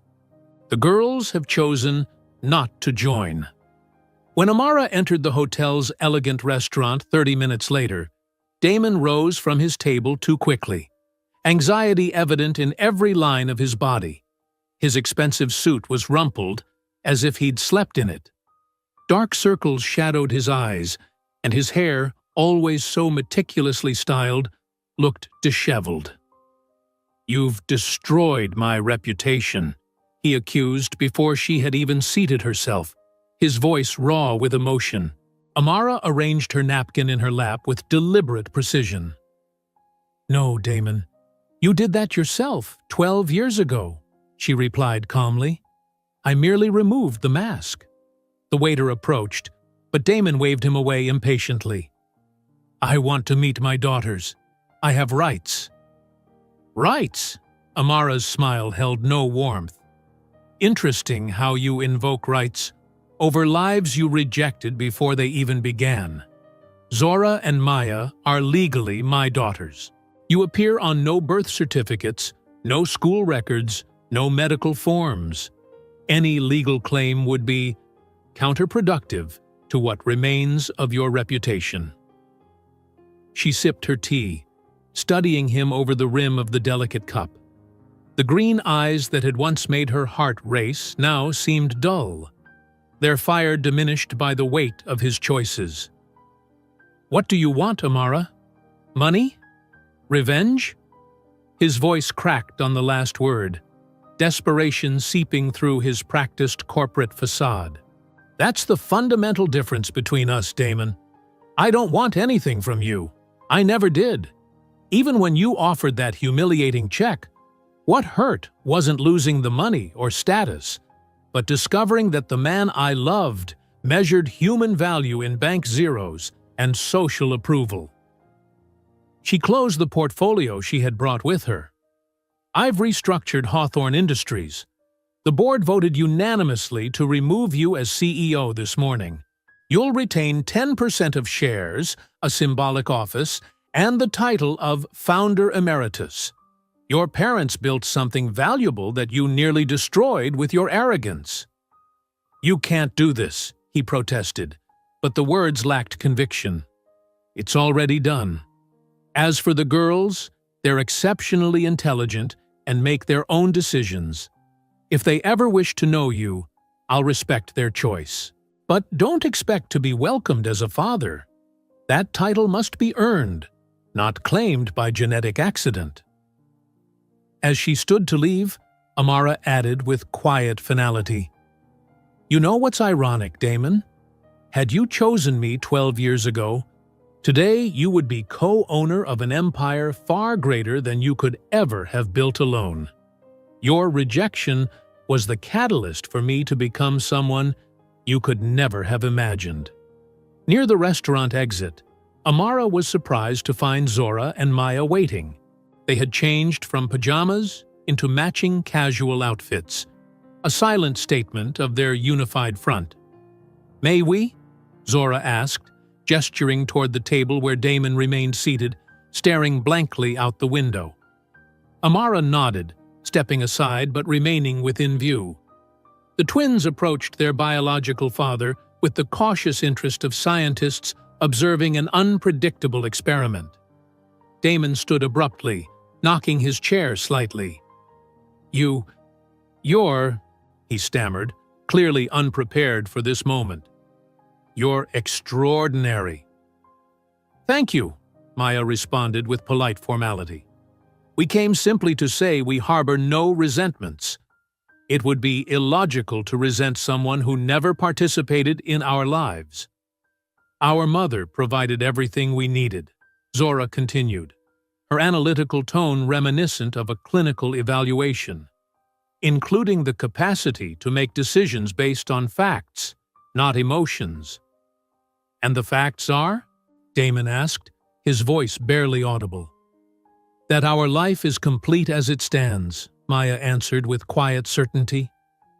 "Perhaps someday, when we're adults, we might establish some form of relationship, but it won't be as father and daughters."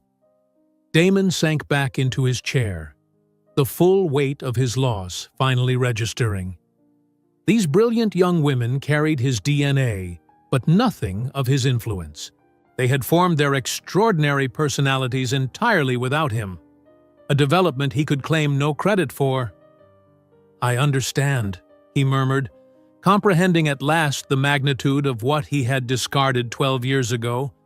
Not just a relationship with Amara, but the opportunity to know these remarkable minds that partly came from him. The following afternoon, Johnson Biotech's private jet prepared for departure from JFK International. Through the aircraft windows, the Manhattan skyline gradually diminished beneath them. The concrete jungle where Damon had once reigned, now just another landscape in their wake. "Are you both okay?" Amara asked her daughters, studying their expressions for any signs of distress following the tumultuous events.